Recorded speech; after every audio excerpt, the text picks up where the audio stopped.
Hello and welcome to yet another episode of Walk the Talk with me, Rupa Ramani, and it's on Cricket Graph. काफी exciting series अब तक है because we've spoken to many prominent women cricketers who represented India, who are still playing for India. हम काफी उभरते हुए खिलाड़ियों जो promising talents हैं, जो young talents हैं इंडिया के, उनसे भी बात कर चुके हैं. And the person we're going to speak to today is someone very, very special. उन्होंने क्रिकेट का काफी इवॉल्विंग लैंडस्केप देख चुके हैं वो अपने करियर में as a cricketer and an administrator काफी एस्टैब्लिश्ड हैं एंड मुझे इनफैक्ट बहुत ही I am very very honoured to welcome miss Hemlata Kala to this show. Thank you so much ma'am for joining in. बहुत खुशी हुई आपसे बात करने के लिए and I am very excited looking forward to it. Hemlata ji, before we speak to you about obviously आप head of selection panel रह चुके हैं अभी फिलहाल ही एंड वो जर्नी के बारे में बात करने से पहले I want to take you back to जब ये सब शुरू हुआ आपके लिए, जब क्रिकेट शुरू हुआ आपकी, जो क्रिकेट से जो रिलेशनशिप जो शुरुआत हुई थी. I want to talk us through that. कब शुरुआत हुई और आपका जो ये रिलेशनशिप क्रिकेट के साथ कैसे शुरुआत हुई और कब शुरुआत? एक्चुअली मैं तो बहुत यूपी में बहुत छोटे से शहर को बिलोंग करती हूँ, आगरा से. तो मैं वहाँ पर लड़कों के साथ कॉलोनी में क्रिकेट खेलती थी. तो उसमें क्या होता था कि हमारी कॉलोनी में ग्राउंड जो था वो मतलब कॉलोनी थी तो बीच में ऐसे सामने सामने ज्यादा लंबा था, साइड साइड में बहुत छोटा था. तो मैं वहाँ लड़कों के साथ प्रैक्टिस करती थी. तो वहाँ पर क्या होता था कि सामने का छक्का होता था, डायरेक्ट मार दो बाउंड, अगर बिल्डिंग में मार देंगे तो 6, और अदरवाइज अगर फ्लैट जाएगा नीचे से बाउंड्री, तो वो बाउंड्री मानी जाती. तो क्या होता था कि मैं लॉकेट शॉट बहुत अच्छे मारती थी. सामने 50-60 मीटर का रहता था वो सामने, तो उसको मैं सीधा क्लियर कर देती थी, जबकि वो से पार होकर भी, बिल्डिंग से पार होकर भी रोड पे चली जाती थी. मतलब वो 60-70 यार्ड हो जाता था. तो उसमें क्या हुआ कि मैं उसमें खेलती थी. और बॉयज में क्या होता था, पहले 2-2 रुपए के पार्ले भी आते थे, जो अभी 6-7 रुपए का आता है, वो भी पहले 2 रुपए का आता था 80s में.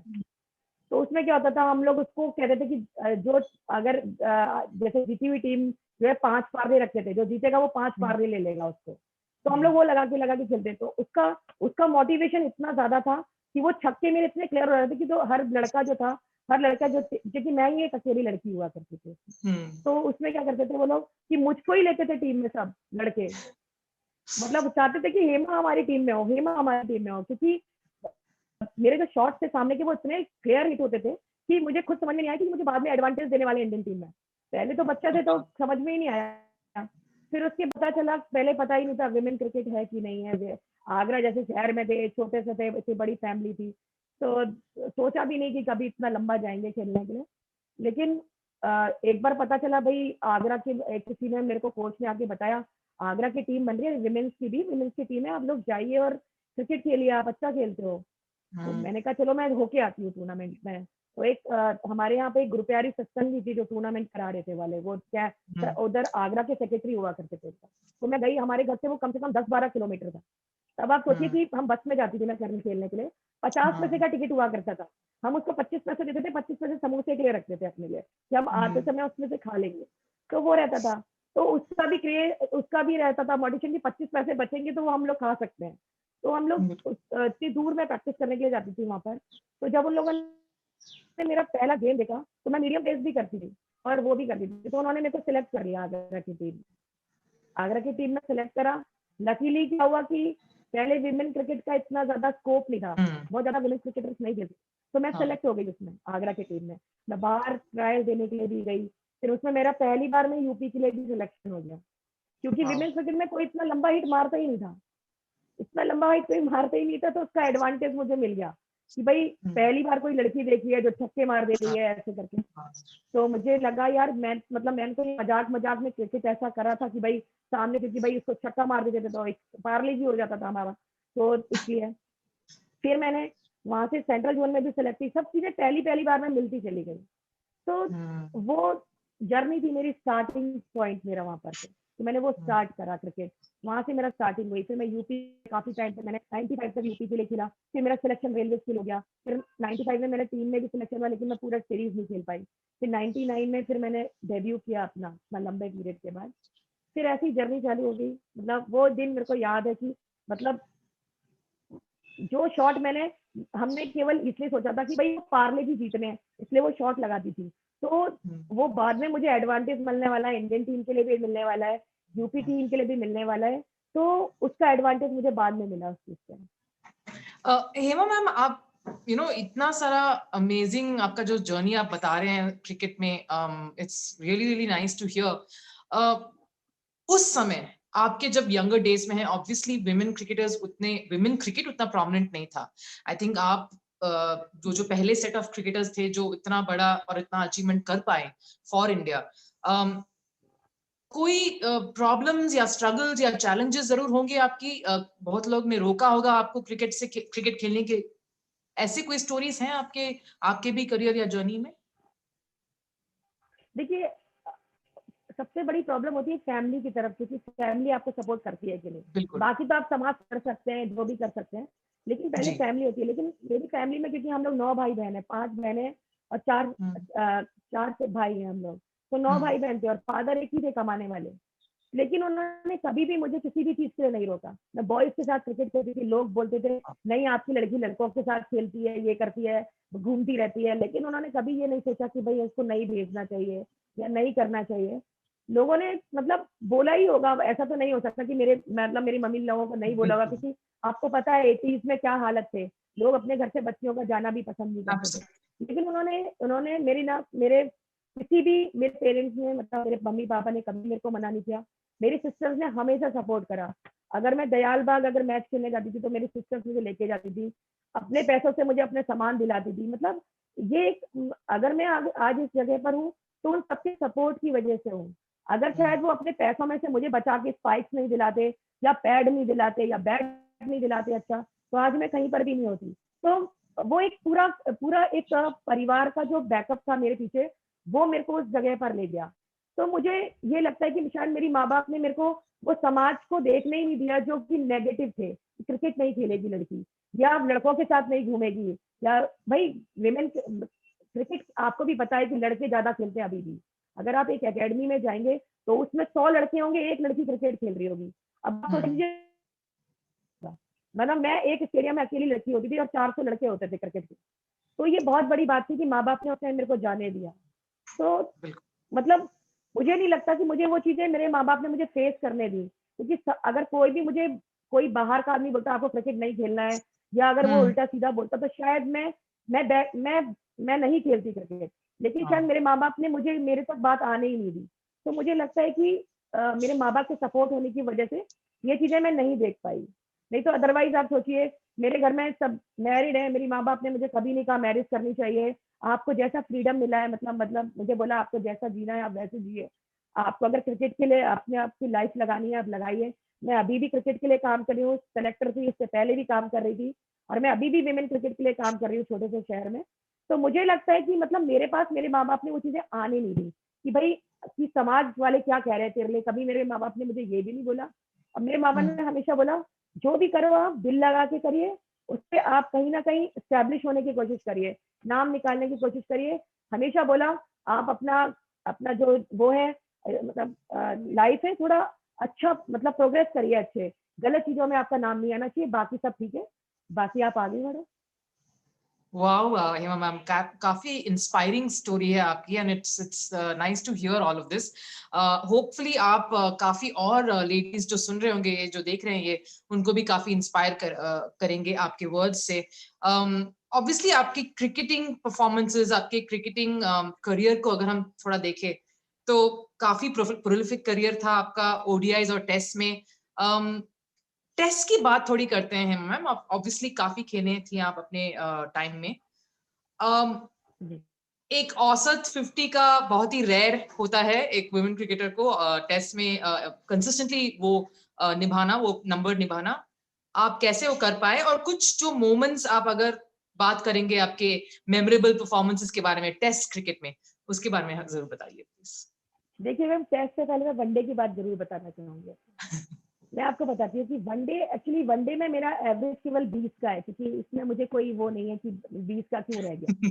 बिकॉज मैं आपको बताती हूँ क्योंकि विमेन 50 ओवर का गेम है, 300 बॉल्स होती, ठीक है। तो जब मिडिल ऑर्डर की बारी आती थी तो शायद बॉलें कम रह जाती थी, और भाई नेचुरल सी बात है कि एवरेज बढ़ाने या आपको टारगेट देने के लिए ज्यादा हिटिंग की जरूरत पड़ती थी, और हाँ तब आप रिस्क लेके खेलते हैं, आप आउट भी हो सकते हैं। तो शायद 20 का एवरेज जी मेरा इसलिए रह गया। जी बिल्कुल ऑनेस्ट होके बता रही हूँ ये वाली बात, क्योंकि मेरे दिल में कहीं ना कहीं है कि मैं चाहती थी कि मैं ऊपर खेलूं, लेकिन सबने सोचा नहीं मिडिल ऑर्डर अच्छा है। हमारी जो टीम सपोर्ट स्टाफ था उसने सोचा भाई मिडिल ऑर्डर अच्छा है तो वेल एंड गुड, मैंने वो किया। ठीक है, ओके लेकिन टेस्ट का प्रॉब्लम ये था कि टेस्ट में क्या था कि सब लोग आउट हो जाते थे टेस्ट क्रिकेट में, तो मेरा आराम से बैटिंग होती थी, मैं आराम से बैटिंग करती थी उसमें, और मुझे कभी भी नहीं लगा कि मुझे कोई भी बॉलर आउट कर सकता है टेस्ट में।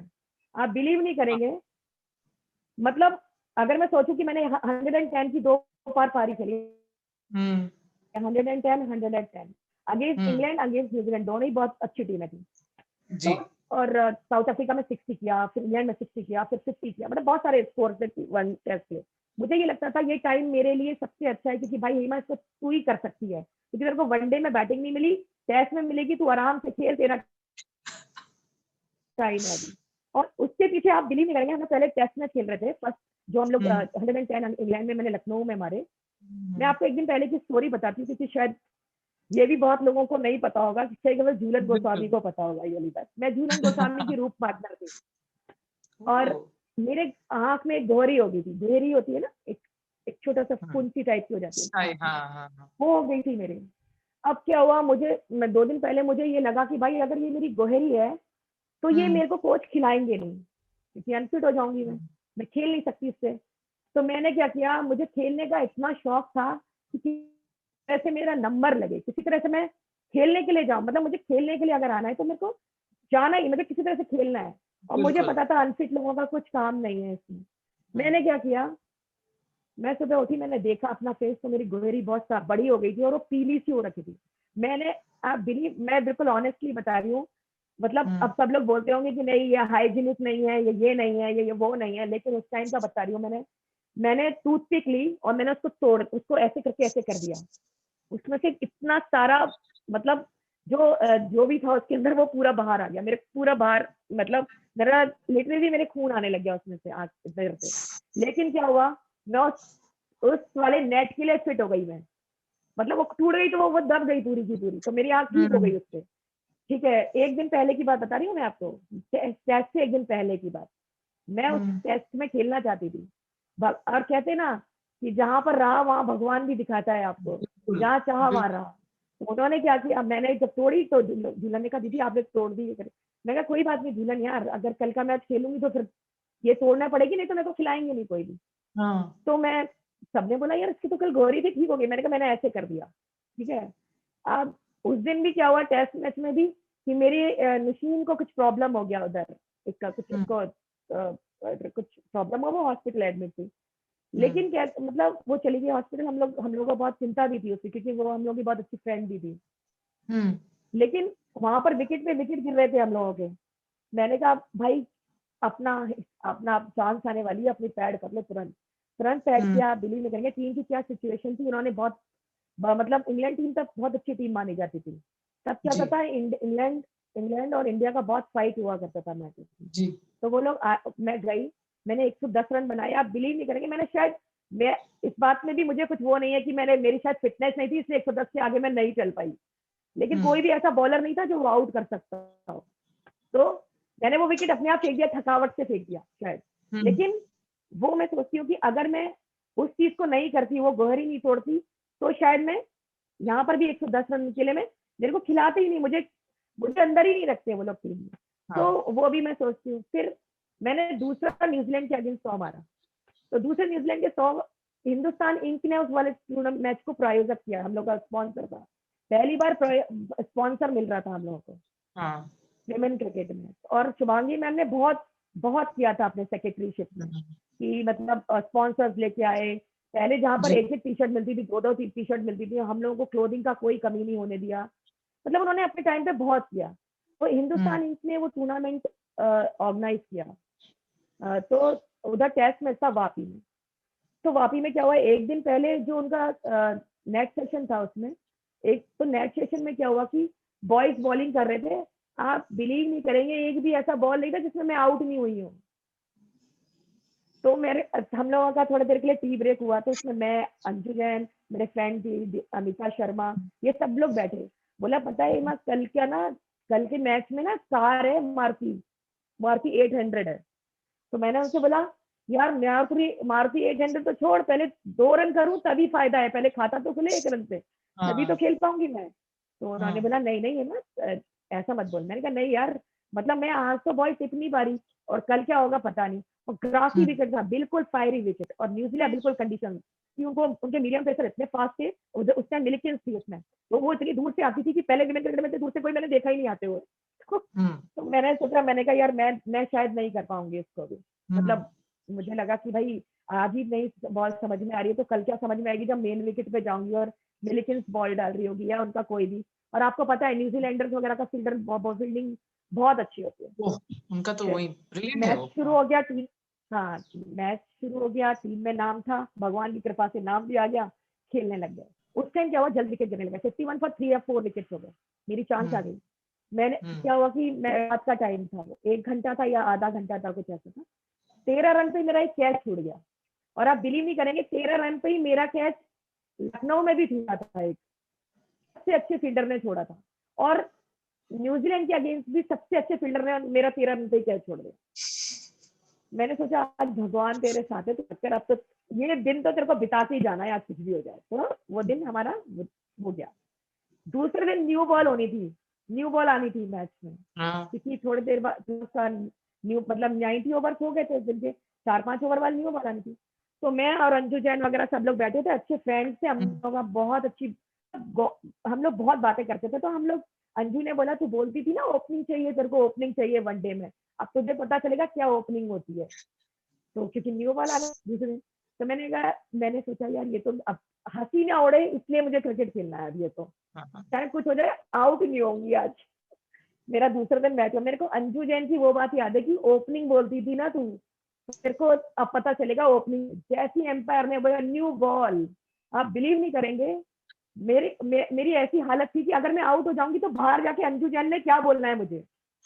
तो मैंने को अंजू जैन की वो चीजें याद थी कि नहीं यार, मुझे मतलब अपने आप को प्रूव करना है, उसी को नहीं, अपने आप को भी प्रूव करना है कि भाई अगर मैं ये बोलती हूँ कि मुझे ऊपर भेजो, तो भाई मुझे आज दिखाना पड़ेगा। शुरू हो गया, आप बिलीव नहीं करें, पूरा स्लिप किधर की तरफ, पूरा स्लिप, पूरा 5-6 जने स्लिप में ही खड़े हुए थे, मेरे को याद है। एक फील्डर केवल कवर्स पे खड़ा था, मतलब मुझे समझ में नहीं आया कि कौन सी बॉल डालना चाह रही है, वो बाहर बाहर बाहर बाहर खिला रही थी। मैंने भी सोचा आज बाहर ही फेंकने दो इसको। उसने एक बॉल मुझे फेंकी होगी, आप बिलीव, ऊपर फेंकी, मैंने एक ऐसा चलाया बैट तो बाउंड्री हो गई थर्ड मैन से, क्योंकि थर्ड मैन तो कोई फील्डर ही नहीं था, थर्ड मैन से वो बाउंड्री हो गई, थर्ड मैन था नहीं उधर, तो 4 हो गया, 1 बाउंस बाउंड्री। क्रिकेट में एक बात बोलते हैं, बैट्समैन को एक शॉट चाहिए, एक बॉल चाहिए कॉन्फिडेंस आने के लिए, और बॉलर को एक बॉल चाहिए कॉन्फिडेंस में आने। करेक्ट। वो शॉट मुझे इतना कॉन्फिडेंस दे गया कि मुझे लगा यार अब तो हो सकता है। मैंने उस मैच में, उसके बाद क्या हुआ, मिलिकेंस को चौके के बाद बॉलिंग से हटा दिया और स्पिनर ऑन कर दिए। और मतलब मैं ये सोचती थी अपने आप कि मैं शायद इंडिया में सबसे अच्छे स्पिनर मैं ही खेलती हूँ उस टाइम। मतलब मैं ये सोचती थी, लोग मेरे बारे में क्या सोचते थे मुझे नहीं पता, लेकिन मैं ये सोचती थी कि मैं स्पिनर बहुत अच्छा खेलती हूँ। तो मुझे लगा भाई जब मैं अपने स्पिनरों को खेल सकती हूँ, कि नीतू डेविड को खेल रही हूँ, नुशीन अल कदीर को खेल रही हूँ, या कोई भी स्पिनर को खेल रही हूँ, पूर्णिमा राव को खेल सकती हूँ, तो भाई ये स्पिनर तो उनके सामने इतने अच्छे नहीं हो सकते। तो मुझे लगा अब तो हेमा तेरा टाइम है, अब तू बना। मैं पूरा श्रेय अंजू जैन को देना चाहती हूँ उस वाले 100 का, क्योंकि अगर अंजू जैन मुझे वाली बात नहीं बोलती तो शायद वो मेरा 100 नहीं होता, और मैं इतना कॉन्सेंट्रेशन से बैटिंग नहीं कर पाती। उसमें मुझे कार भी मिली, हर चौके पे 100 रुपए थे वो भी मिले, मतलब वो बिल्कुल मतलब बहुत अच्छा था। और उसमें भी मैंने 110 रन मारे थे। वो मेरे को मेमोरेबल पारी है मेरी, उसकी टेस्ट की, भाई इस तरह से टेस्ट शुरू किया मतलब। और मैं एक और बात बताना चाहती हूँ आपको, इसमें एक 60 भी, जिसमें मिताली ने 214 रन किए। हेलो, 200, हाँ 200, जिसमें मिताली ने 214 रन मारे थे। उस टेस्ट में भी मेरा 60 कुछ करके मेरा वो था, रन थे उसमें भी। उसमें भी उससे पहले भी मेरे से पूरे उससे 2 मैच पहले, एक मैच पहले उससे पहले वनडे था एक, उसके बाद टेस्ट मैच था वो। उससे पहले भी मेरे को आयरलैंड के अगेंस्ट बिल्कुल फोन नंबर थे 0 1 2 3 4।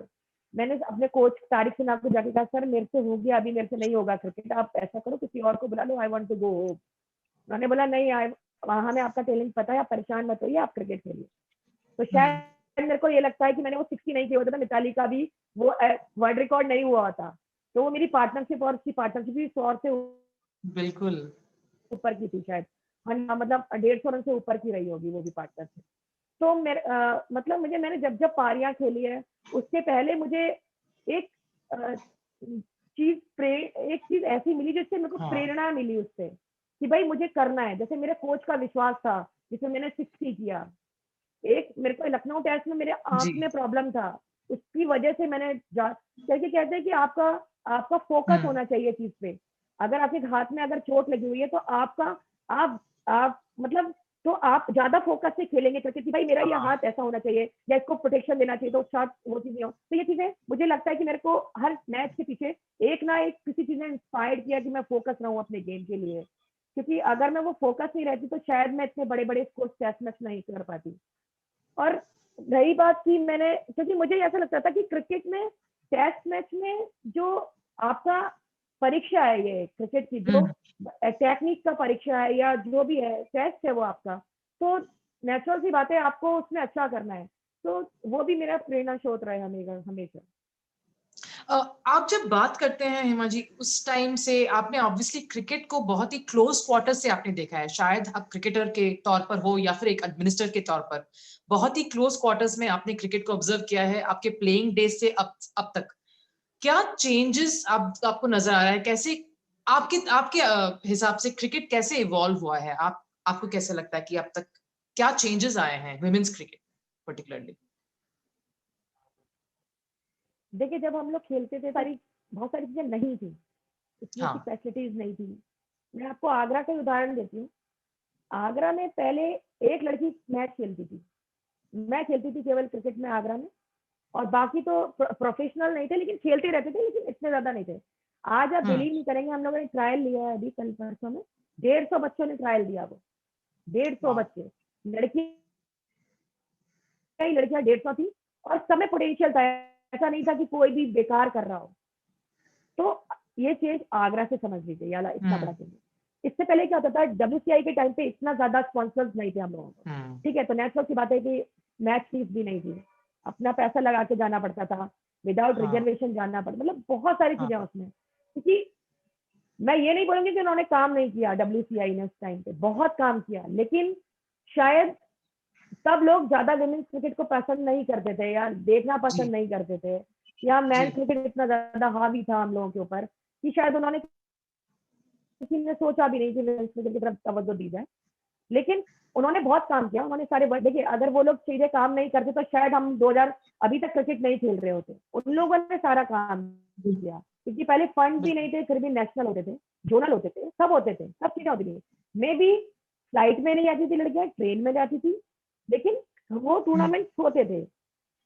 हम्म तो ये टाइम तो पहले का था, हमें अच्छे ग्राउंड भी प्रोवाइड होते थे कभी कभी, मतलब सही जगह पर ग्राउंड पे स्टेडियम में भी मैचेस नहीं होते थे। अभी आप सोचिए जब से BCCI ने 2007 से टेक ओवर किया है, 2007 से आप क्रिकेट का ग्राफ हमेशा ऊपर उठाएं। अंडर 19 हो, चाहे विमेन्स क्रिकेट, चाहे सीनियर टीम हो, चाहे इंडियन हाँ टीम हो, सबको इंटरनेशनल ग्राउंड मिलते हैं। अगर हैदराबाद में हुआ है तो हैदराबाद में जो इंटरनेशनल ग्राउंड है उसमें लड़कियां खेलती हैं। सब में जी मतलब हर जगह जो है अच्छे से अच्छे ग्राउंड प्रोवाइड होते हैं। वेमेन क्रिकेट के लिए सबसे पहले विकेट का होना बहुत अच्छा है, तो वे वो विकेट भी प्रिपेयर विकेट मिलते हैं हम लोगों को, पहले ऐसे विकेट नहीं मिलते थे हम लोगों को। सबसे अच्छी बात है कि लड़कियां अभी सिक्योर हो गई हैं कि उनको एक अमाउंट तो मिल रहा है खेलने के लिए, क्योंकि हर बिल्कुल एक माँ बाप का यही रहता है कि भाई आखिर क्या, बाद हाँ में क्या। ठीक है, तो पहले तो हमारे को ठीक है, हम तो इसलिए खेले क्रिकेट कि हमारी रेलवे में जॉब लग जाए, ठीक है, हम्म और इंडिया तो खेले खेले लेकिन रेलवे में एक जॉब लग जाए।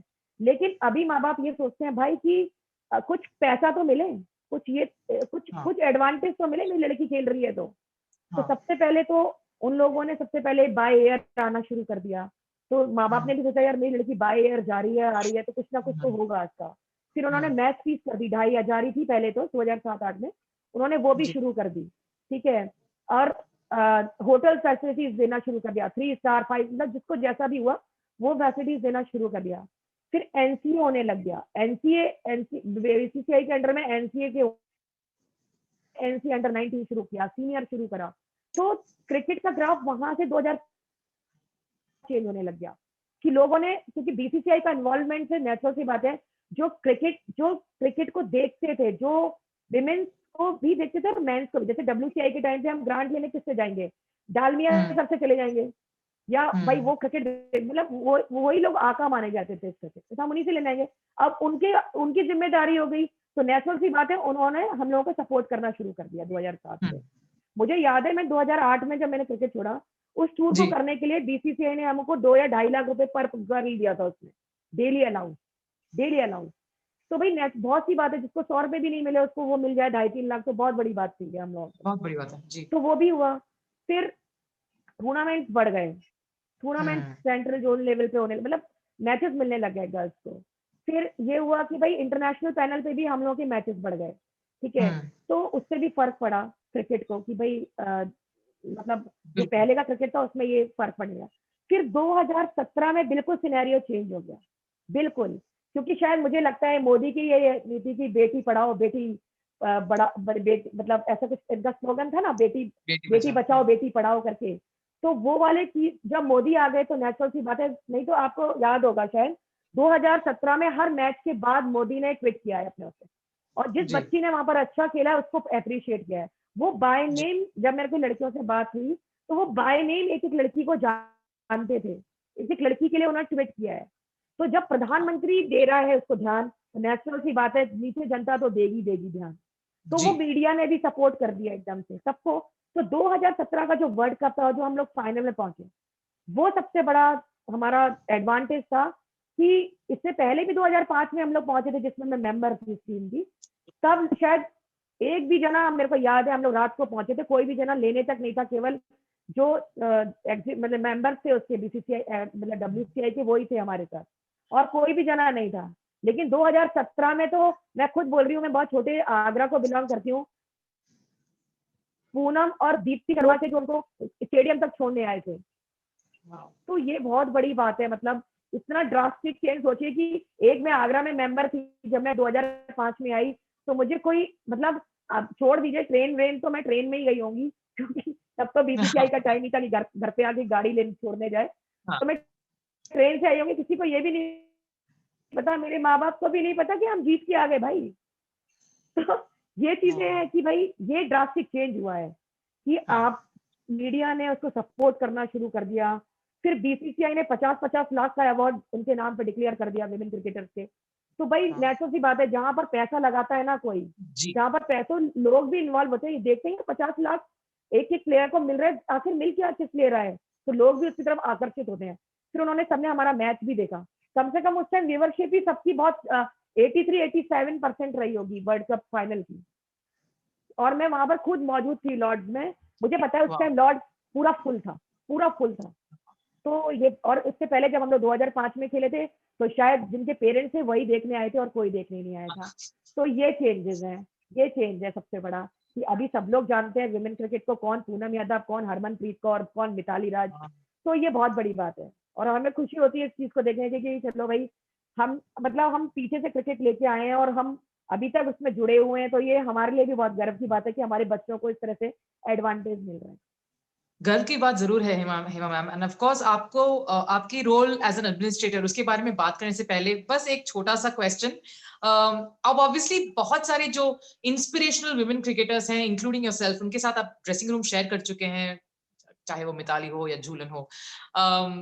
कुछ इंटरेस्टिंग एनेक्डोट्स या इंसिडेंट्स, ड्रेसिंग रूम एटमॉस्फेयर कैसे था आपके टाइम पर, वो अगर आप शेयर करेंगे, क्योंकि इस टाइम पे तो बहुत ही डिफरेंट है। जो यंगस्टर्स हैं काफी सोशल मीडिया savvy हैं, इंस्टाग्राम पे एक पिक्चर डल गया, ऐसे पता चल गया कि वो क्या कर रहे हैं। आपके टाइम पे कैसा डिफरेंट था, और ये ड्रेसिंग रूम का जो माहौल था वो कैसा था?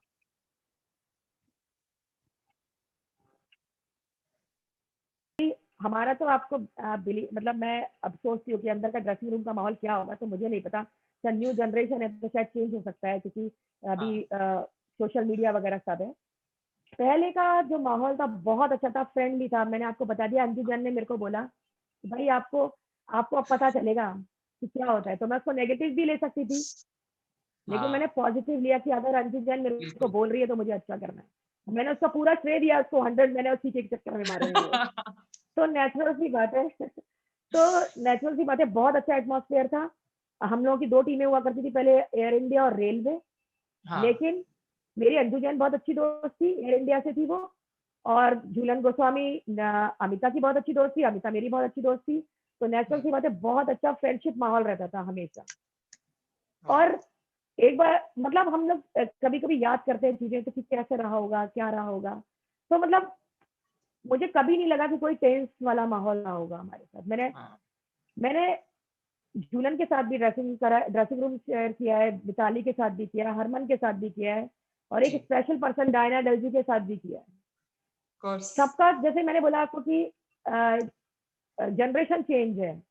डायना डलजी से मुझे हमेशा इंस्पिरेशन मिली कि जीतना ही है मैच, चाहे high by crook, by hook और बाय क्रुक जीतो। वो हाँ जीत पे ही विश्वास करते थे डायना जी हमेशा। मिताली आई, मिताली ने थ्रो, अंजुम जो फिर मतलब फिर मिताली आई, फिर अंजुम आई, मतलब अलग अलग कैप्टन के साथ मैंने किया। हाँ सबका अलग अलग था, और सबके साथ जी मेरे बहुत अच्छे संबंध थे सबके साथ। तो मैंने एक चीज मिताली से भी सीखी चीजें कि भाई वो बहुत कूल एंड काम रहती थी, बहुत अच्छी, मतलब सब बोलते हैं उसको ये, कोई करेक्ट। चिंता नहीं रहती, मतलब उसका बैटिंग आने वाला है, बुक्स पढ़ना, स्ट्रेचिंग करना, ये करना, वो करना। हाँ मैं आपको एक चीज बताती हूँ, मैं और मिताली रूम पार्टनर थे एक बार। हम्म तो मिताली, मैं इसलिए बता रही हूँ इस चीज को कि शायद मैं कहीं ना कहीं इस बात को फील करती हूँ कि वो अभी इतना अच्छा क्रिकेट क्यों खेल रही है और हम इतना देर तक क्यों नहीं खेल पाए। हम्म इसका एक बताती हूँ, मैं और वो रूम पार्टनर थे। देखिए ड्रेसिंग रूम केवल ड्रेसिंग, वहाँ ग्राउंड से संबंधित नहीं होता, बाहर से जहाँ से क्रिकेट हम जब हम आते हैं तभी से ड्रेसिंग रूम शुरू हो जाता है, क्योंकि मैच तभी से बिल्कुल। प्लानिंग होनी शुरू होती है, रूम्स में होती है या होटल्स में होती है। तो मैं उसको ये देखती थी कि हम लोग तो उठते थे 7 बजे के करीब, क्योंकि 8 बजे ग्राउंड जाना पड़ता था। लेकिन मिताली राज इतनी डेडिकेटेड, इतना डेडिकेशन था उसमें क्रिकेट के लिए कि वो 5:30 बजे उठती थी, अपनी सारी एक्सरसाइज निपटाती थी। तो मैं बोलती थी यार मिताली तू सोती क्यों नहीं है, तो भाई वो बोलती थी नहीं भी मेरे को मेहनत करनी है इस चीज़ के लिए। तो मुझे उसका भी बहुत अच्छा लगता था कि भाई वो ऐसे सोचती थी। डायना हम्म दी है, हमेशा हमेशा इंस्पायर्ड करते थे कि लोग अच्छा खेले, हमेशा बोलते थे नहीं यार जीतना है मैच। बहुत, अगर इंटर रेलवे का भी छोटा से छोटा मैच हो, वो चाहे भली प्रैक्टिस गेम क्यों ना हो, वो बोलते थे नहीं जीतना ही है आपको। वाह। झूलन झूलन के साथ भी मैंने, झूलन तो बहुत फ्रेंडली रहती है, झूलन के साथ हाँ कोई टेंशन नहीं होता, बिंदास। वो अपने आप को भी गेम में रखती है, मतलब फ्रेंडली, और दूसरे को भी गेम में रखती है, ये है। तो अंजुम का भी ऐसा ही था मेरे साथ, अंजू जैन का भी ऐसा ही था, मतलब सब लोग डिफरेंट टाइप के थे और सब लोग ही बहुत अच्छे थे ड्रेसिंग रूम में। और टेंशन नहीं होने देते थे, जैसे मान लीजिए कि मेरे को जाना है बैटिंग के लिए, तो मेरे को समझाते थे वो लोग कि भाई आप अब आपकी बैटिंग आने वाली है, इस तरह से करना है, ये करना है, वो करना है। और मुझे बैटिंग का बड़ा चाव था। मेरे कोच, एक बार क्या हुआ मैं आपको बताती हूँ कि हमारे ड्रेसिंग रूम में ऐसा हुआ कि भाई आप और मिताली संग संग बैटिंग नहीं करेंगे रेलवे में, आप और मिताली संग संग बैटिंग करने जाएंगे कि नहीं तो मिताली आउट हो जाती, नहीं तो आप आउट हो जाते हो, कहते ना हाँ वो अंधविश्वास जो होता है। तो हम लोग का मैच चल रहा था नॉर्थ जोन के साथ। तो मैंने बोला कि थोड़ा स्लो बैटिंग हो गई, 22 ओवर में कम हम्म रन बन पाए और हमें 170 फेस करने। मैंने अपने कोच को कहा सर मैं जाऊंगी बैटिंग करने, मिताली बैटिंग अंदर कर रही थी, मैंने कहा सर मैं जाऊंगी बैटिंग करने, मुझे मतलब नहीं है। सर ने बोला हम्म नहीं नहीं आपको पहले ही बोल दिया था मीटिंग में कि ऐसा नहीं करना है। देखिए अभी तो ये शायद इनडिसिप्लिन हो जाए या कुछ भी हो जाए, लेकिन मैं आपको ये बिल्कुल फैक्ट बता रही हूँ। तो मैंने उसके सर को बोला मुझे मतलब नहीं है, टीम का हेलो। हारना मेरे लिए सदमे से ज्यादा नहीं होगा। मैंने कहा मैं जाऊंगी, मैंने पैड किए तुरंत, मुझे मतलब नहीं था कोच ने नमस्ते मेरे मैम। क्या 172 किया था नॉर्दर्न में, और हम हम्म लोगों ने स्लो स्टार्ट किया। तो मैं मिताली बैटिंग कर रही थी अंदर, और हम लोगों को पहले से था कि भाई आपको नहीं करना। लेकिन मुझे लगा अगर मैं बैटिंग करने नहीं गई तो हम लोग ये मैच हार सकते हैं, और रेलवे के लिए या सेंट्रल जोन के लिए ये बहुत बड़ी बात हुआ करती थी कि हारना, मैंने पहले से सीखा है, मैंने आपको बता दिया डायना डेल्जी से कि हारना सबसे बड़ा है, हारना नहीं है किसी भी चीज को लेके। भले ही हम्म आप मतलब आप अच्छा खेलो, उसके बाद कुछ भी हो, लेकिन आपने ट्राई नहीं किया तो सब बेकार है। तो मैंने उसको बोला, मैंने सर को अपने समझाया कि भाई सर देखिए मेरे को जाना है बैटिंग करना है। तो मैंने नहीं नहीं हेमा मिताली नहीं आप नहीं जाओगे, आप एक बैट्समैन और जाएगा उसके बाद आप जाओगे। मैं कहा सर तब तक मैच खत्म हो गया होगा, तब तक हम हार चुके होंगे, तो हम 22 ओवर हो गए, 51 रन टंगे हुए हैं, मुझे नहीं मेरे को जाना है।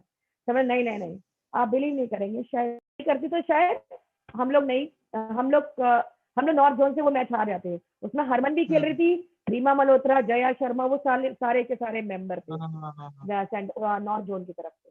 तो मतलब ये मैं बता रही हूँ कि ये ड्रेसिंग रूम का ये माहौल हुआ करता था कि बोलती रहती, जैसे मेरा एक ही काम था, गाने बहुत गाती थी, अपने आप को रिलैक्स रखने के लिए हमेशा गाना गाती थी, सब सोचते थे।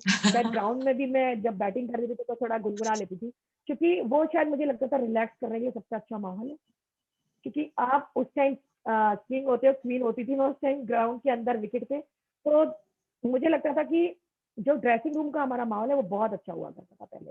अभी भी अच्छा होता है, छोटा जनरेशन चेंज है, बस यही है। बिल्कुल। वरना पहले भी बहुत अच्छा हुआ था, नहीं तो हम लोग इतना अच्छा नहीं खेल पाते, इतने साल नहीं खेल पाते। हेमा, मिस करते हो कि आपने शायद वो जनरेशन में नहीं खेले जहाँ पे T20 क्रिकेट था, क्योंकि आप जैसे जो कैरेक्टर हैं वो T20 क्रिकेट एकदम परफेक्टली फिट, जो एक हम बोलते हैं meant to play a sport and a format like T20। आप मिस करते हैं कि शायद वो फॉर्मेट अब नहीं खेल पाए? एक्चुअली वाकई में मैं मिस करती हूँ। शायद मैं सोचती हूँ शायद मैं 10-15 साल छोटी हो जाती तो कितना अच्छा होता, लेकिन वो हो नहीं सकता।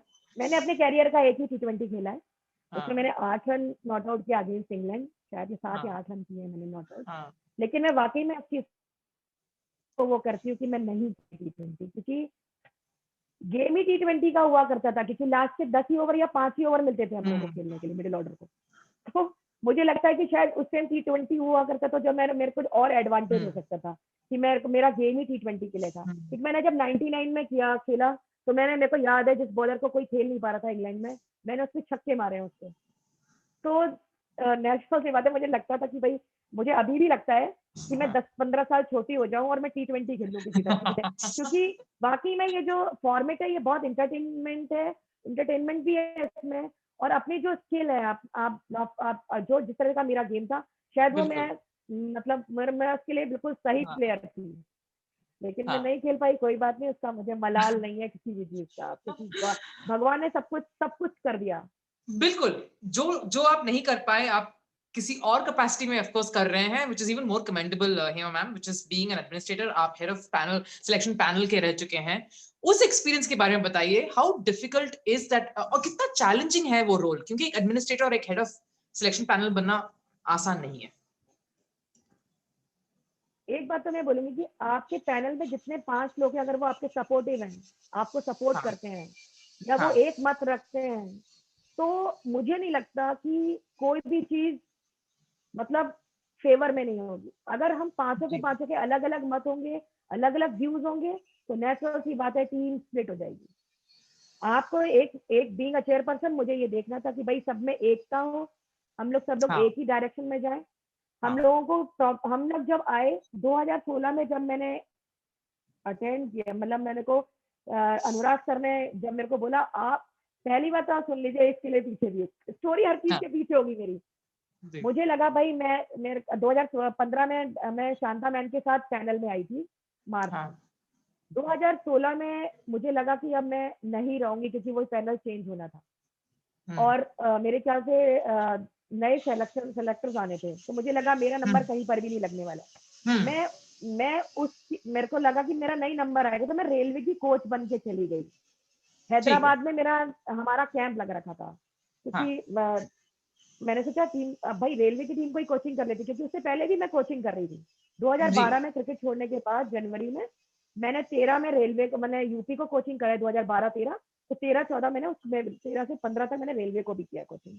तो मैंने सोचा मेरा नंबर नहीं आने वाला, मैं रेलवे की कोचिंग करती, क्योंकि मुझे पैशन है क्रिकेट का, मतलब मेरे को कोचिंग देने का इतना कीड़ा है ना, पूछो मत। मेरे को बहुत अच्छा लगता है, मैं अपने अपने अपने जो एक्सपीरियंस है वो बताऊं बच्चों को, जो मैं प्लानिंग करती हूँ वो उन चीजों को एग्जीक्यूट करें बच्चे, तो मेरे को अच्छा लगता है। तो मैंने सोचा रेलवे की कोचिंग करती हूँ, तो मैंने सोचा हमारा नंबर तो लगने ही वाला है बीसीसीआई में, तो चलते हैं चलो। लेकिन उस दिन मीटिंग थी, मुझे याद है 22 सितंबर की बात है ये, 2016। अनुराग सर का मुझे शाम को फोन आया, मैं अपनी मदर से बात कर रही थी कि आप चेयर पर्सन हो गए। मैंने कहा बोले अनुराग सर बोल रहा हूँ। अरे मैंने कहा चेयरपर्सन मतलब मेरे को आप बिलीव नहीं करेंगे, मुझे तो लगा ही नहीं कि मैं मतलब मैं तो सोची पैनल में भी नहीं आ पाऊंगी और मैं इसको चेयरपर्सन बना दिया। अब सोची क्या कि भाई जिस जो कुछ नहीं सोच रहा हो उसको भगवान मिल जाए तो क्या होगा। तो थोड़ी देर बिल्कुल। तक तो मैं समझ नहीं पाई थी हुआ क्या। फिर मैंने डायना न्यूज जी को फोन किया, वो उस टाइम कानपुर में थे। तो मैंने उनको बोला दी मेरे को ना चेयरपर्सन, चेयरपर्सन तू? मैंने कहा हाँ दी मेरे को चेयरपर्सन बना दिया। तो उनको भी बिलीव नहीं हुआ मैं चेयरपर्सन होगी। सोचिए जिसको मैं बोल रही चेयरपर्सन होगी वो बोल रहा नहीं ऐसा नहीं हो सकता। लेकिन क्योंकि मेरे से बड़े बड़े लोग थे उसमें, उस हाँ। सिलेक्शन कमेटी में मेरे से भी ज्यादा सीनियर थे। लेकिन जो एडमिनिस्ट्रेशन उन्होंने मेरे पे विश्वास जताया, सबसे बड़ा टास्क था मेरे ऊपर कि हम लोग 2015 में 16 में हम लोग हम्म। 2016 में वर्ल्ड कप था T20 का, हाँ। और वनडे का भी वर्ल्ड कप था 2013 में। तो हम लोग उसमें क्या हुआ, हम लोग क्वार्टर फाइनल भी नहीं पहुंच पाए टीम। जी। 2015 वाले 2013 का वर्ल्ड कप में इंडिया में था वो। तो हम हाँ। उसमें बेस्ट बेस्ट 8 में हो ही नहीं पाए। तो हमें उसके लिए क्वालिफायर खेलना था 2016 में। जी। अब जी। सबसे बड़ा टास्क 2017 के मेरे को लगता है फरवरी या मार्च में था वो। तो सबसे बड़ा हम्म। टास्क ये था कि भाई उसमें हम किसी भी तरह से क्वालिफाई कर जाए, क्योंकि इससे पहले हम्म। इंडिया कभी नहीं खेला था।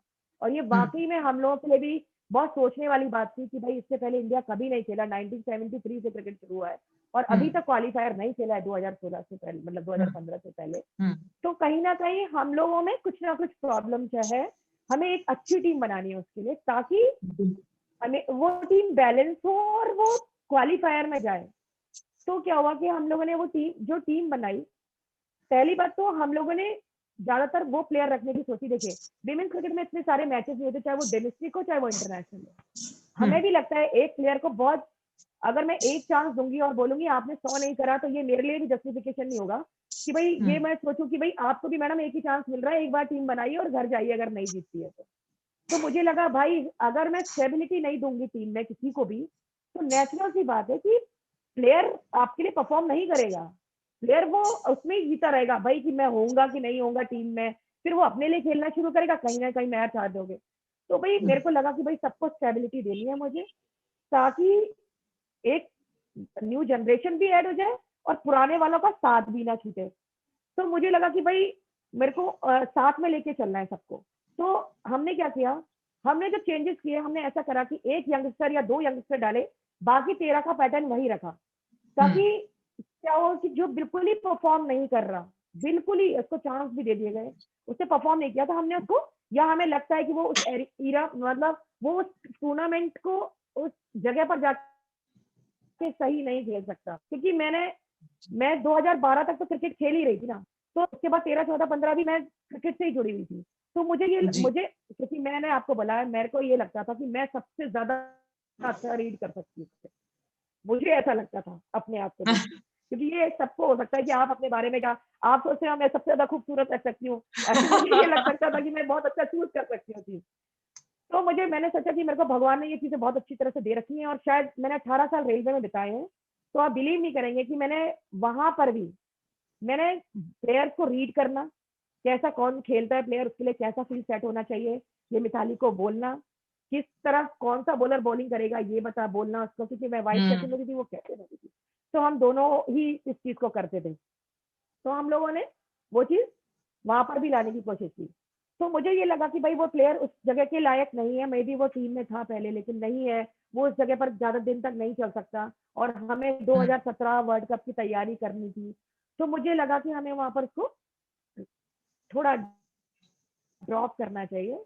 ड्रॉप नहीं बोलूंगी मैं, रेस्ट दे दो या जो भी है रेस्ट। आप मतलब उसको वहां पर देखिए हमने यंगस्टर प्रमोट करे, ताकि हम क्या करें कि 2017 के बाद जो हमारा 2018 में हाँ। वर्ल्ड कप है T20, हम उसको लेके चल सकें। क्योंकि अगर हमने यहाँ पर उसको बेंच में भी बिठा के रखा तो कोई प्रॉब्लम नहीं है, वो 2018 वर्ल्ड कप के लिए तैयार होगा। जी। तो हमने ऐसे ऐसे करके यंगस्टर और जो सीनियर क्रिकेटर थे उनका सारा कॉम्बिनेशन बिठाया, और 2017 में क्योंकि हम लोगों ने आउटस्टैंडिंग क्रिकेट खेली, आउटस्टैंडिंग इनिंग मिताली का, स्मृति मंदाना का। और मैं एक बात और बोलना चाहूंगी कि 2017 में जो वर्ल्ड कप था उससे पहले स्मृति मंदाना 2017 में मार्च और अप्रैल में एक टूर हुआ था साउथ अफ्रीका में।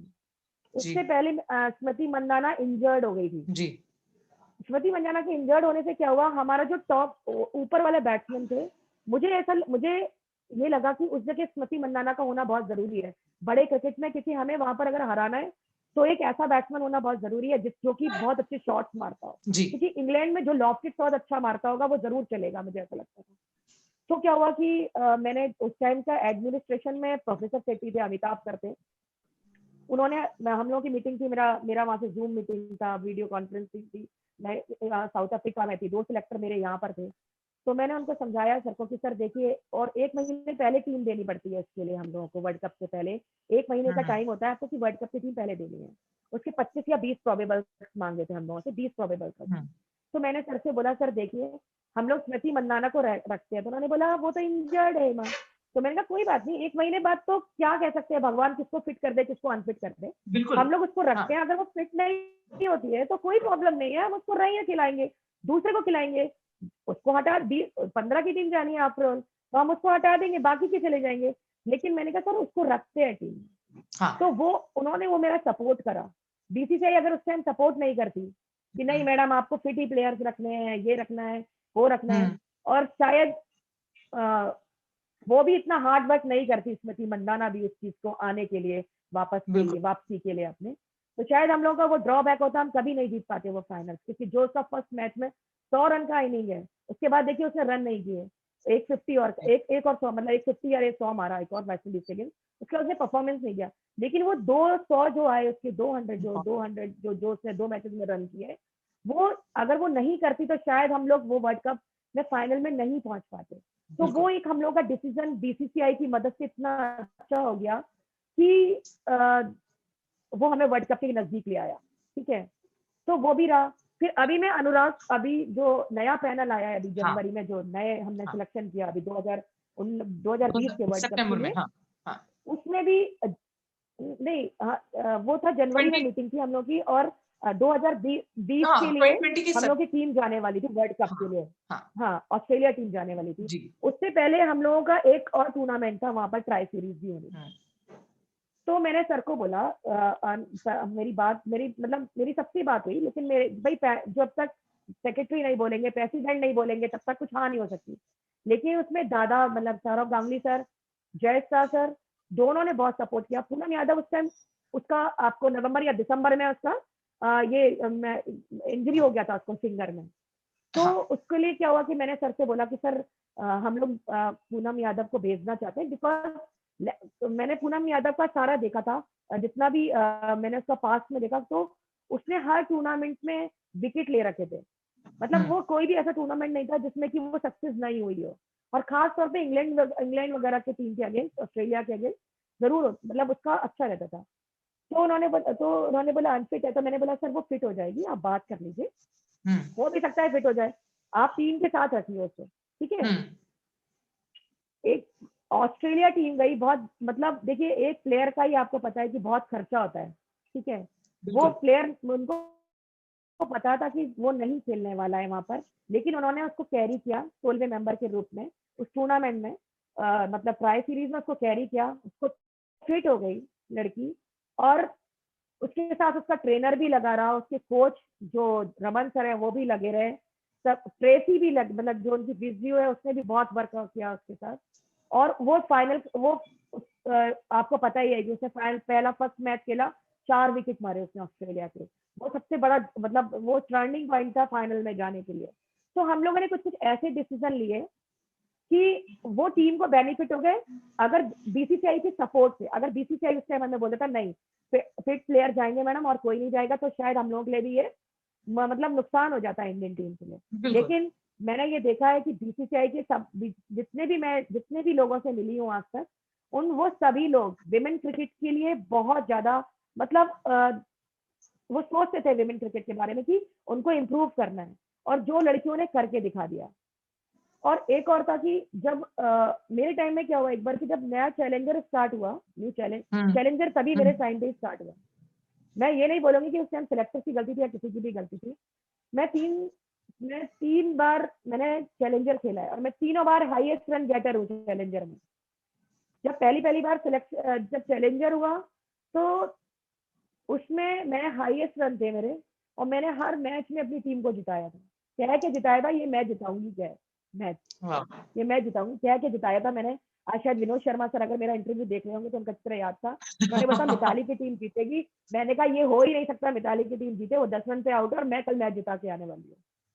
तो हमारा ऐसे माहौल रहता था। अपने सर के साथ भी, विनोद शर्मा सर थे, मिताली के साथ भी, अगर वो ये चिढ़ जाती इस बात पे कि 10 रन पे आउट हो जाऊंगी, दीदी आपने ऐसे क्यों कह दिया, तो ये भी, और आप बिलीव नहीं करेंगे, वो 10 रन से पहले आउट हो गई और मैंने उस मैच में 60 रन मारे और मैं नॉट आउट आई उस मैच में और मैंने मैच जिताया है। तो वो विनोद सर ने मुझे डिनर दिया उस दिन कि भाई नहीं हेमा, तूने सही कहा था, मैं अपनी चीज वापस लेता हूँ। वो उस मैच में बैठे भी हुए थे। मैं उस मैच में भी बहुत हाईएस्ट रन गेटर थी। पहला चैलेंजर में भी बॉम्बे में हुआ था, बीकेसी में, लेकिन उसके बावजूद भी मेरा टीम में नाम नहीं था, उसमें नुशीन का भी नाम नहीं था, हम लोग ड्रॉप थे साइड से, ठीक है। तो कहते हैं ना, किसी चीज को आप, अगर आपकी लाइफ में वो चीजें होने लग जाए तो आपको लगता है नहीं यार, अब आपके साथ जब भी कोई ऐसा होगा, ऐसा कभी नहीं हो। तो इसलिए मैंने हमेशा ध्यान रखा कि जो चैलेंजर में परफॉर्मेंस कर रहे हैं उनको वो चीज देनी ही है। नए जो न्यू कमर्स हैं उनको वो चीजें देनी है, क्योंकि अगर उनको अभी नहीं दिया ना, फिर हम उनको कभी प्रमोट नहीं कर पाएंगे। इसलिए मैंने हमेशा, आप देखिएगा किसी भी चैलेंजर में से, आप मेरे 2016 से लेकर अभी तक जितने भी चैलेंजर हुए हैं उसमें आप लोग देख लीजिएगा, जिसने भी परफॉर्म किया होगा चैलेंजर में, वो जरूर कहीं ना कहीं होगा इंडियन टीम। ये मेरा एक सबसे बड़ा वो था, क्योंकि मुझे जिंदगी में लगा कि जो सबसे बड़ी ट्रॉफी है विमेन क्रिकेट के नाम की, अगर हम उसमें अच्छा कर रहे हैं और उसमें मेरा नाम नहीं है, तो नेचुरल से बने मुझे जितना दुख हुआ है उनको भी उतना ही दुख हुआ होगा। तो वो चीजें हैं कि भाई मैंने वो चीज का ध्यान रखा। मेरे जितना भी पैनल था उन्होंने उन्होंने मतलब कभी भी मुझे हमेशा सपोर्ट करा कि नहीं ठीक है। अगर मैंने ये बोला नहीं ये कॉम्बिनेशन में टीम खेलेगी, 3 लेफ्ट 2 लेफ्ट ये एक लेग स्पिनर खेलेगी, तो उन्होंने उस टाइम मेरी बात, चाहे वो कोच है, उन्होंने एग्री करी। अगर वो भी एग्री नहीं करते, कैप्टन सेलेक्ट करते या 3 सेलेक्ट करते हम लोग एक टाइम पे, उन्होंने सब लोगों ने मेरा सपोर्ट किया। अगर वो लोग बहुत कोऑपरेटिव थे, अगर वो लोग कोऑपरेटिव नहीं होते तो शायद मैं इतना अच्छा काम नहीं कर पाती अपने सिलेक्शन पैनल में।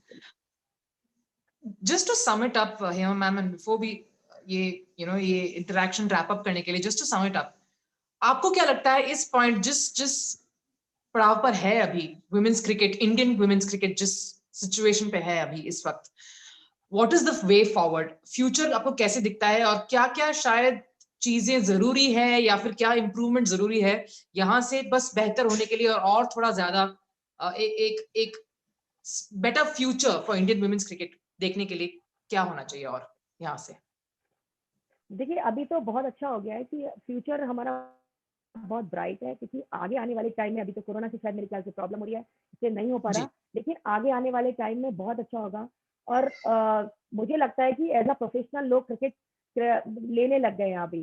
पहले जो नहीं लेते थे विमेंस क्रिकेटर्स की भाई कॉन्ट्रैक्ट भी मिल रहे हैं, 50-50 लाख का कॉन्ट्रैक्ट है गर्ल्स के लिए। फिर मैच फीस भी 13,500 रुपए एक मैच फीस है। हमारे को तो 2,500 मिलती थी और कभी कभी कुछ भी नहीं मिलता था, लेकिन उसको देखते हुए 13,500 आजकल आप सोच लीजिए कि 13,500 अगर एक लड़की 5 मैच भी खेल जाती तो 50-60 हजार हो जाता है। तो उन बच्चों के लिए बहुत अच्छा है जो कि क्रिकेट कर रहे हैं। आगे आने वाला टाइम बहुत अच्छा है विमेन क्रिकेट के लिए कि बीसीसीआई भी उतना ही ध्यान दे रहे हैं। आप देखिए उन लोगों ने हमारा जो चैलेंजर है वो नहीं भी कराते, विमेन चैलेंजेस जो उन्होंने अभी दुबई में कराया वो नहीं भी कराते, कोई फर्क नहीं पड़ता, क्योंकि भाई जिस तरह से देश इतनी प्रॉब्लम में चल रहा था, अगर वो नहीं भी भेजते तो कोई प्रॉब्लम नहीं थी, लेकिन उन्होंने वहां पर भी कराया। इसलिए वो उस चीज को कराने के लिए कीन है। लेकिन अभी क्योंकि पेंडेमिक की वजह से प्रॉब्लम हो रहा है तो इससे शायद अभी मैचेस नहीं हो या हो अभी आगे आने वाले टाइम में, लेकिन उनका पूरा का पूरा उनके पास है प्रोग्राम कि किस तरह से उनको बनाना है, किस तरह से करना है। क्योंकि मैं भी पैनल में रही तो उन्होंने हमेशा मतलब मेरे साथ तो सर थे, सभा सर, तो उन्होंने हमेशा प्री प्लान करके सब चीजें करी हैं कि नहीं ये चीजें हमें करनी है और ये चीजें विमेन्स क्रिकेट के लिए हमें ऐसा करना है। वो प्लान पहले से ही रहते थे जो पहले नहीं होते थे WCI के टाइम पे, क्योंकि एकदम से टीम का आना, हर चीज का करना, तो ये चीजें बहुत अच्छी हो रही हैं विमेन्स क्रिकेट के लिए। और आगे आने वाले टाइम के लिए भी, ये इंटरनेशनल के लिए भी, आप अभी से अगर मैं बोलूं तो आगे आने वाला टाइम बहुत स्वर्णिम योग होगा विमेन क्रिकेट के लिए, इंडिया के लिए। जिस तरह से मेंस कर रहे हैं उसी तरह से हम लोग भी इंप्रूव करेंगे। बीसीसीआई बहुत अच्छी तरह से ध्यान दे रहा है और लड़कियों को भी अच्छा करना है। मैं ये बोलूंगी कि अगर जिस तरह से बीसीसीआई हमारी तरफ ध्यान दे रहा है उसी तरह से हमें भी ध्यान देना है। हमें स्कोर्स बनाने पड़ेंगे, हमें पावर हिटिंग की तरफ ध्यान देना पड़ेगा, अपनी फील्डिंग की तरफ ध्यान देना पड़ेगा, ताकि बीसीसीआई हमें बहुत अच्छी तरह सपोर्ट करे। जब और बीसीसीआई तभी सपोर्ट करेगा जब हमें देखेंगे लोग बाग, जब हमें टीवी में व्यूअरशिप बढ़ेगी, तो हमारे तो तब बढ़ेगी व्यूअरशिप जब हम 200 या 250 रन बनाएंगे और उसको चेस भी करेंगे। अगर ऑस्ट्रेलिया ने 250 बनाए तो हम भी 250 चेस करें, तब जाके लोग देखना शुरू करते हैं। तो नेचुरल सी बात है कि हमें भी सुधरना पड़ेगा और आगे आने वाला टाइम तभी अच्छा है जब हम अभी से बहुत मेहनत करेंगे और आगे वर्ल्ड कप है 2022-23 में, उसमें हम अच्छा करेंगे तो नेचुरल सी बात है विमेन क्रिकेट कहीं ना कहीं जरूर होगा। Thank you so much Hema ma'am for sharing your insights. बहुत ही एक बहुत ही इंसाइटफुल एक्सपीरियंस था हमें टू लिसन टू यू, आपकी कहानियां, आपके स्टोरीज और जो जो अचीवमेंट आपने किया है, ऑब्वियसली इट्स इनक्रेडिबल। उम्मीद यही है कि आप जो भी अभी कहें वो सब सच हो, एंड आपसे ऑफ कोर्स बातें जारी रहेगी। And thank you so much आपके थॉट्स हमारे साथ शेयर करने के लिए और अपना वक्त देने के लिए।